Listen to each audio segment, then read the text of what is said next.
Hello, I'm going to be going over this temperature inversion graphing worksheet. And it talks about what temperature inversions are and why they're important, things that they affect. And we've gone over this picture previously where it shows normal conditions and then it shows a temperature inversion. Temperature inversion being warm layer trapped between these two cold layers, and it traps all this pollution down here in the coldest layer because it can't get up through that warm layer. So that's just a brief, very brief overview of that. Now what we're going to do is we have our data tables down here, and we're going to be graphing on this piece of paper which you have attached. We're doing this graph a little bit differently because I'm trying to get you to visualize something here. And what we're going to do is we're going to do the altitude on the y-axis and the air temperature on the x-axis. Well, I'll show you what this is going to look like so that you can do the same thing. Here, you'll notice the altitude, and I'm doing it by feet.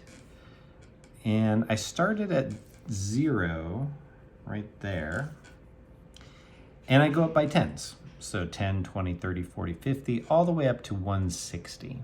And that took us kind of to the top of our picture here.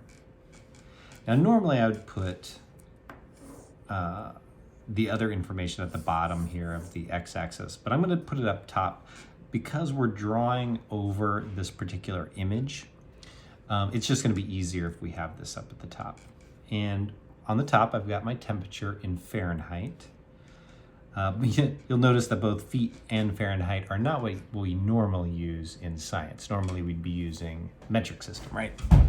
But that's okay. This is what we're familiar with. So our temperature actually starts at 50. That's right here. Starts at 50. We skip a line and go up by ones. So 50, skip a line 51, skip a line 52, skip a line 53. And that should take you all the way up to 64 over here. Now, as far as graphing this, we just graph it like we normally would any of our other graphs. I start at an altitude of 0, air temperature of 50. So altitude 0 down here at the bottom, temperature of 50. And that's going to be right here. Obviously, in this dark region, it's going to be a little hard to see. We'll do the best we can. And we go to our next one, altitude of 10, also 50. So that goes right here. And you're going to do each one of these, and then you can connect the dots going up. Because what you're going to see is you're going to see movement as we go up this direction. Normally, we connect the dots going across, but that's not how we're doing it. We're going to connect them going up. And then once you get up to the top here, like 80 feet in altitude, temperature 52, it'll be a little easier to see where we put those marks, right? So finish that up. If you have any questions, let me know. Thank you very much.